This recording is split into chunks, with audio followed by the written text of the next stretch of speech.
Tras el funeral de Esteban, los días en mi pequeña casa de campo en las afueras de Querétaro se desdibujaron en un silencio que nunca había conocido.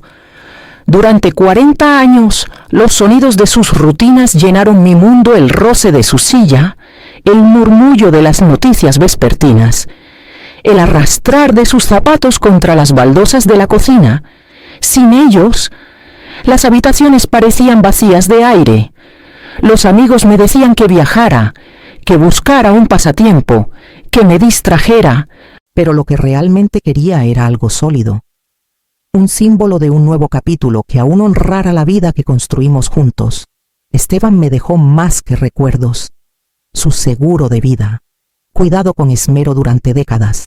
Descansaba en mi cuenta como una pregunta sin respuesta. Sabía lo que él habría dicho. Úsalo para estar segura, Clara. Y no dejes que nadie te haga sentir menos por eso. Sus palabras resonaban cada vez que revisaba el saldo. Una tarde, mientras conducía por la avenida de los Insurgentes, la vi la casa que me detuvo en seco. Una casona de estilo colonial, con un amplio corredor, techos altos y esa artesanía que hablaba de generaciones. La historia de Querétaro estaba escrita en sus ladrillos y vitrales. Estacioné y caminé lentamente por la acera, imaginando risas escapando por las ventanas, nietos corriendo por las escaleras del porche, cenas navideñas que se alargaban hasta la madrugada. El precio era intimidante, pero el seguro de Esteban lo hacía posible. Firmé los papeles a través de un fideicomiso, cuidando que mi nombre no apareciera en registros públicos. Me sentía casi audaz, entrando a escondidas a la oficina de un abogado para cerrar el trato sin contarle a nadie. Mi hija, Valeria, lo vería algún día y creería que era el futuro de la familia. Ese era el regalo que quería darle, una base sólida, un lugar donde pudiera crecer su vida y acercarme a la suya. Durante semanas pasé por la casa al atardecer, viendo a los contratistas repintar, restaurar y pulir, hasta que cada detalle coincidía con la visión en mi mente. Guardé el secreto como una brasa preciosa, segura de que el momento perfecto para revelarlo llegaría, y entonces descubrí que alguien más tenía planes para mi casa antes de que yo pudiera compartir los míos. Era una tarde tranquila de sábado, cuando decidí pasar por la casa sin avisar. Los contratistas habían terminado casi todo, y quería saborear el progreso antes de mostrárselo a Valeria. Estacioné a una calle de distancia, planeando acercarme en silencio, casi como una ceremonia, para admirar el porche brillando bajo el sol tardío. Pero al doblar la esquina, mis pasos titubearon. Había autos en la entrada, autos que reconocí, el sedán de Valeria, la camioneta de Miguel y otro que pertenecía a sus suegros. Mi corazón dio un salto, luego se hundió. No le había contado a nadie. Me acerqué con cuidado, manteniéndome fuera de vista, y entonces la vi, mi hija, parada en el jardín con una sonrisa tan amplia que rozaba el triunfo, señalando el porche como si ya fuera suyo. Los guió adentro, su voz resonando a través de las ventanas abiertas. «Aquí está la recámara principal», anunció con orgullo, moviendo el brazo hacia la ventana de arriba que yo había imaginado como mi refugio. «Miguel y yo nos quedaremos con esta. Mamá puede tomar la habitación junto al baño de visitas. Pequeña, pero suficiente». Las palabras dolieron más que cualquier número en un cheque. Pequeña, pero suficiente. Así habían reducido mi vida, mis años de sacrificio. No solo estaba haciendo planes, me estaba borrando del centro de una casa que compré con el legado de Esteban. Me apoyé contra la baranda del porche, escuchando cómo describía dónde se quedarían los suegros, cómo el jardín sería perfecto para parrilladas familiares. Ni una sola vez me incluyó en su visión, solo como un pensamiento secundario, alguien a quien arrinconar en los márgenes.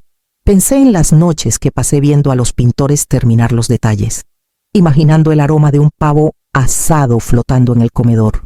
Había soñado con darle alegría a mi hija, un lugar para enraizar a su familia, una forma de sentirme cerca de ella otra vez. Pero ahí estaba, a apropiándose de mis sueños sin dudarlo, reescribiendo el guión.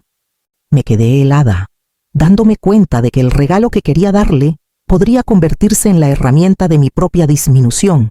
Regresé a casa ese día, con las palabras pequeña, pero suficiente, resonando como un eco que no podía silenciar, para cuando dejé las llaves en la mesa de la cocina. Ya no veía el comentario de Valeria como algo aislado. Tenía raíces, enredadas en años de decisiones que tomé por ella. Recordé las noches cuando el trabajo de Esteban lo mantenía fuera y yo tomaba turnos extras en la escuela, quedándome hasta tarde para cubrir el cuidado después de clases y estirar el cheque lo suficiente. Me decía que era temporal, que cuando Valeria terminara la universidad, entendería lo que me costó mantenerla en la academia privada que ella quería. Las vacaciones se pospusieron, los viajes con los que soñaba Oaxaca en primavera, San Miguel en verano se redujeron a revistas de viaje arrumbadas en el pasillo. Hubo sacrificios más pequeños también, de esos que nadie anota.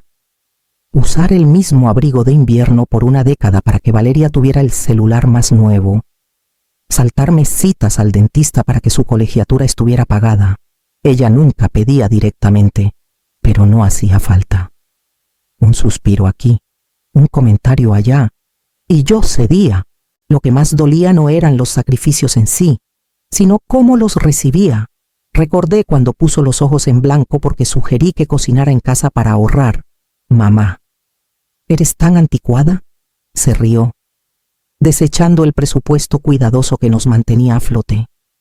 O el día de Acción de Gracias cuando dije que estaba muy cansada para recibir, después de una semana agotadora. Y ella le susurró a Miguel que yo ya no podía con tanto. Cada momento era pequeño, pero juntos formaban un libro mayor que nadie quería saldar. Ahora, viéndola reclamar la recámara principal de una casa que no compró, vi el patrón claramente. Mi generosidad se había convertido en su derecho. Lo que ofrecí como amor se transformó, en sus ojos, en una obligación que nunca dejaría de pagar. Y comencé a preguntarme hasta dónde planeaba ella dejar que esa balanza se inclinara antes de admitir que la deuda nunca se saldaría.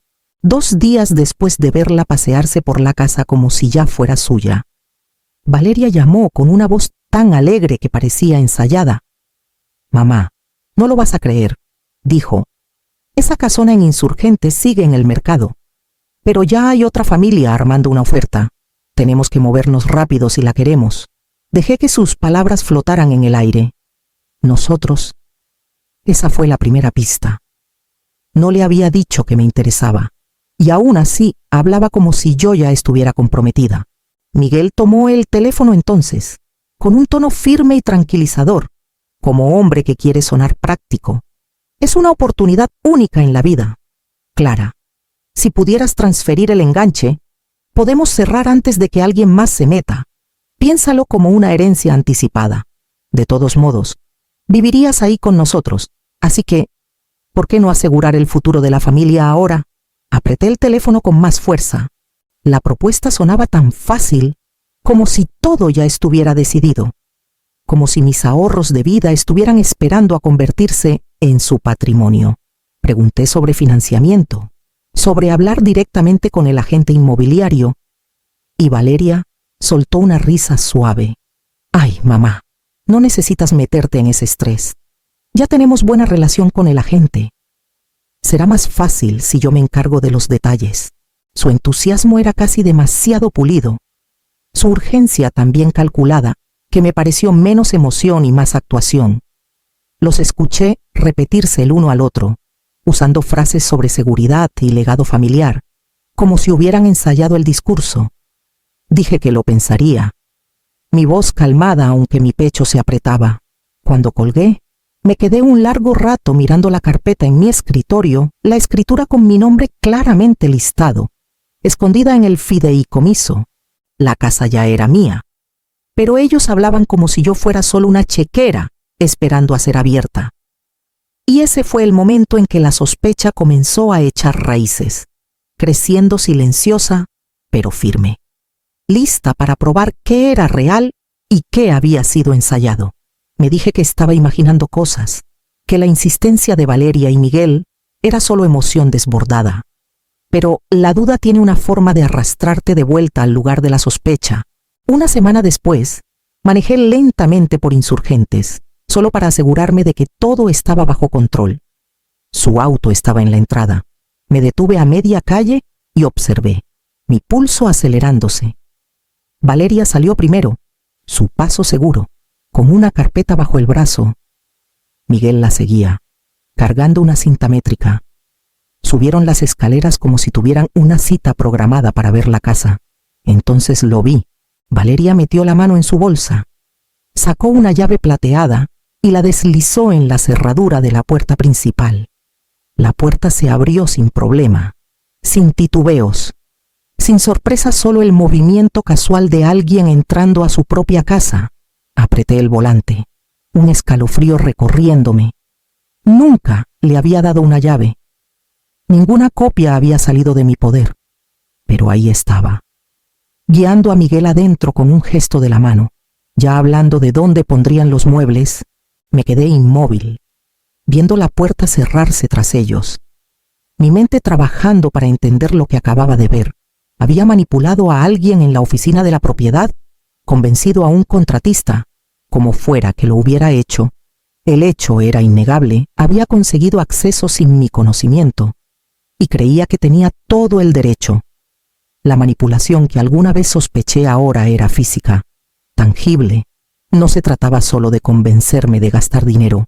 Era tomar posesión, ladrillo por ladrillo, llave por llave, hasta que mi nombre en la escritura no significara nada. Manejé en silencio, la imagen de esa llave quemándome los pensamientos, sabiendo que algo había cambiado.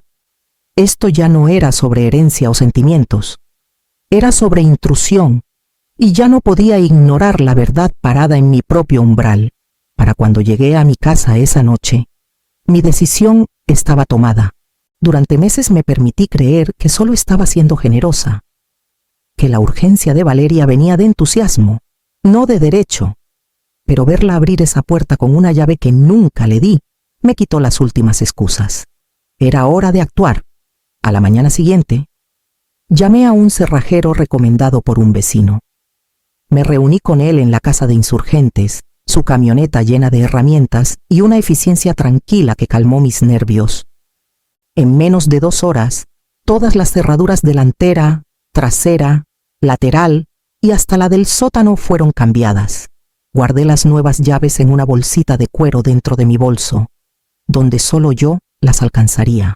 Aún así, las cerraduras solas ya no se sentían suficientes.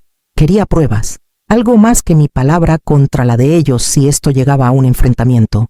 Contacté a una compañía de seguridad y para el fin de semana, cámaras discretas vigilaban cada entrada.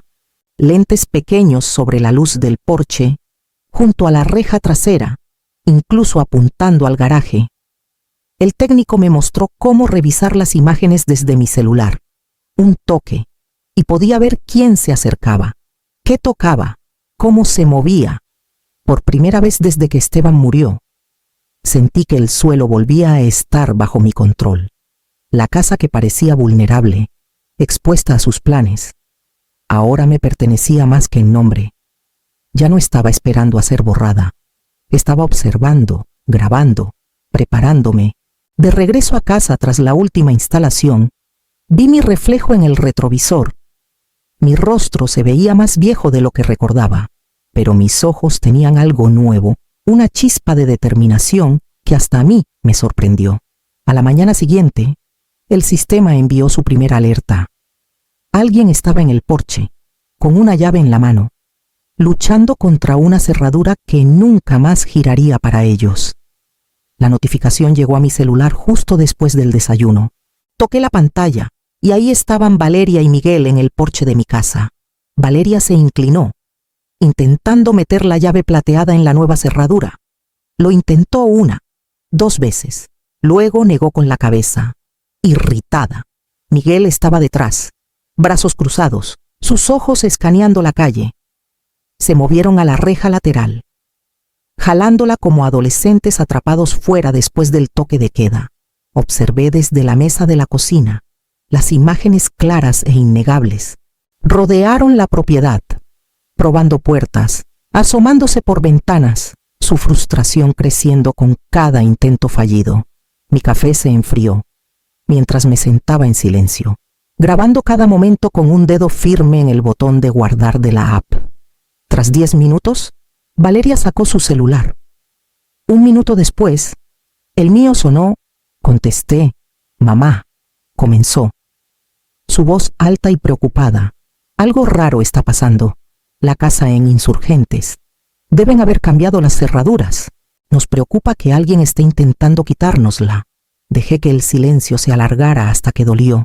Luego dije, con calma, «Las cerraduras se cambiaron porque es mi casa. La compré hace 6 semanas. La única persona intentando quitármela eres tú». El silencio al otro lado fue pesado como piedra. Finalmente, Valeria rió nerviosamente. «Mamá, debes estar confundida. No guardarías algo así de nosotros. Tal vez el agente inmobiliario mezcló los papeles». «Basta. Corté. Tengo la escritura. He visto las imágenes. Estabas en el porche esta mañana intentando usar una llave que nunca debiste tener». La voz de Miguel se escuchó débilmente de fondo. «Cuelga, Valeria». Pero ella insistió, su tono volviéndose más suave, más calculado. «Mamá, piensa en papá», dijo. «Él querría que estuviéramos juntos. Querría que su dinero se usara para la familia, no para que andes sola en una casa tan grande. Esto es lo que él hubiera querido». Invocar la memoria de Esteban dolió más que cualquier ganzúa. No solo estaban presionando por dinero, estaban convirtiendo el amor en palanca, y supe entonces que la pelea que venía cortaría más hondo que cualquier papel de propiedad. Valeria llegó sola 2 noches después, su golpe en la puerta rápido y tentativo. La dejé entrar, aunque cada instinto me decía que no. Se sentó rígida en el borde del sofá, las manos apretadas, los ojos recorriendo la sala como si pudiera encontrar las palabras correctas colgadas en las paredes. «Mamá, no quería que las cosas se salieran de control», comenzó. «El negocio de Miguel ha estado más lento de lo que admitimos. Nos atrasamos con la renta. No he trabajado desde que nació Sophie». Y se detuvo, negando con la cabeza. Entré en pánico cuando vi cuánto nos podía ayudar esa casa. Por un momento su vulnerabilidad pareció real, pero luego su voz se estabilizó. Su mirada se agudizó. «Si firmaras la escritura a nuestro nombre ahora, te ahorrarías dinero a largo plazo. El tío Javier, que es contador, dijo que una transferencia temprana evita impuestos de herencia. Y si alguna vez necesitas cuidados, la casa estaría protegida al estar a nuestro nombre. También te protegería a ti». La miré, sus palabras cayendo como piedras. «Eso no es protección, Valeria, es manipulación. Es abuso financiero a una persona mayor». Su rostro se sonrojó y se inclinó hacia adelante. «No, es estrategia. Es la familia cuidándose mutuamente.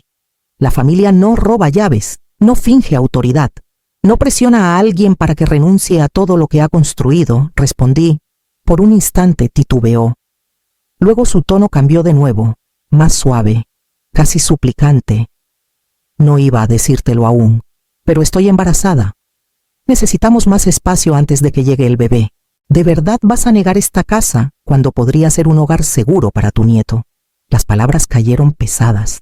Casi podía ver el rostro de Esteban, la idea de otro niño llevando su sangre, pero debajo estaba el mismo patrón que empezaba a reconocer cada súplica diseñada para hacerme pequeña, cada promesa inclinada a seguirme haciendo ceder. Ella esperaba mi respuesta, sus manos protectoras sobre su vientre, y sentí la sala estrecharse. Sabiendo que esto ya no era sobre generosidad o duelo, era sobre si dejaría que el amor se convirtiera en palanca una vez más. A la mañana siguiente, reuní todas las notas que había guardado copias del fideicomiso, estados de cuenta, las grabaciones de las cámaras y las llevé en una carpeta a la oficina del abogado Ramírez en el centro. Era un hombre paciente con ojos amables, pero no había suavidad en cómo revisó mis documentos. Ella fingió ser tu apoderada, preguntó, hojeando las páginas. Sí, contestó mi teléfono y le dijo al banco que tenía autoridad. Asintió con seriedad. Eso es fraude. Junto con obtener una llave bajo falsos pretextos, tienes allanamiento. Y se intentó presionarte para que firmaras la casa. Estamos hablando de explotación financiera a una persona mayor. ¿Quieres presentar cargos? Pensé en Valeria sentada en mi sofá, con las manos en su vientre, usando a su hijo por nacer como palanca. El dolor en mi pecho era real, pero también lo era mi determinación. Aún no, dije, pero quiero todo documentado. Cuando regresé a casa, llamé a Valeria y Miguel para que me encontraran en la casa. Llegaron juntos, el rostro de Valeria manchado de tanto llorar. Miguel, callado y retraído, puse la carpeta en la mesa y los miré a los ojos. No habrá más confusiones, dije. Esta casa es mía, seguirá siendo mía. No habrá herencia anticipada, ni transferencias, ni copropiedad. Reconstruirán su vida sin mi dinero, ni mi propiedad. Las lágrimas de Valeria comenzaron de nuevo, su voz quebrándose. Mamá, solo quería facilitar las cosas para todos. Quería protegerte. No quería hacer daño. Mantuve mi tono firme. La intención no borra la acción. Cruzaste límites que nunca debieron probarse. Miguel se movió incómodo, pero no dijo nada. Valeria sollozó en sus manos, esperando que se diera como siempre lo había hecho, pero no lo hice. Recogí la carpeta, la guardé en mi bolso y me puse de pie. Estos son los términos, acéptenlos, o enfrenten consecuencias que no quieren. La sala quedó en silencio, salvo por su llanto, y por primera vez sentí el peso levantarse no porque ella dejara de presionar, sino porque yo dejé de ceder. 6 meses después, la casa en Insurgentes se sentía completamente diferente. El olor a pintura fresca se había desvanecido, dando paso al suave aroma de hierbas de los arriates que cuidaba cada mañana. Mi comedor, que alguna vez imaginé como escenario de reuniones familiares, ahora albergaba jarrones con flores de los vecinos de al lado y pan casero traído por la viuda de enfrente. Esa noche, organicé una cena sencilla para mis vecinos. Los niños de la esquina me ayudaron con las compras esa semana, y ahora corrían por los pasillos con la alegría que alguna vez esperé escuchar de mis propios nietos. Sus risas eran reales, sin cálculos ni agendas. Comimos sencillo pollo asado, verduras del mercado, pero el calor alrededor de la mesa llenó cada rincón de la sala. Valeria y Miguel vivían en un departamento modesto al otro lado de la ciudad. Nuestra relación se redujo a llamadas cuidadosas y visitas cortas organizadas alrededor de las necesidades del bebé. Veía a mi nieta una vez al mes, siempre con Valeria observándome de cerca, como si mi presencia fuera algo que racionar. La cortesía era todo lo que nos quedaba. Y lo acepté. Una noche, después de que todos se fueron, me senté junto a la ventana mirando el pequeño jardín que planté donde antes había césped. Hileras de lavanda y romero captaban la luz de las farolas, su aroma entrando por la ventana abierta. Pensé en lo que el abogado Ramírez descubrió cómo la abuela de Valeria perdió su casa en un esquema similar años atrás, firmada bajo presión, terminando sus días en un asilo sin independencia. Me di cuenta de lo cerca que estuve de repetir su destino, de lo delgada que era la línea entre amor y explotación. Si no hubiera sido por unas pocas decisiones secreto, cerraduras, cámaras, yo habría sido un nombre en una escritura borrado por la misma hija que crié. Ellos querían las llaves de mi casa. Yo me quedé con la escritura. Cuando la familia te pide tus llaves, ¿qué les darás en cambio? ¿Acceso o límites?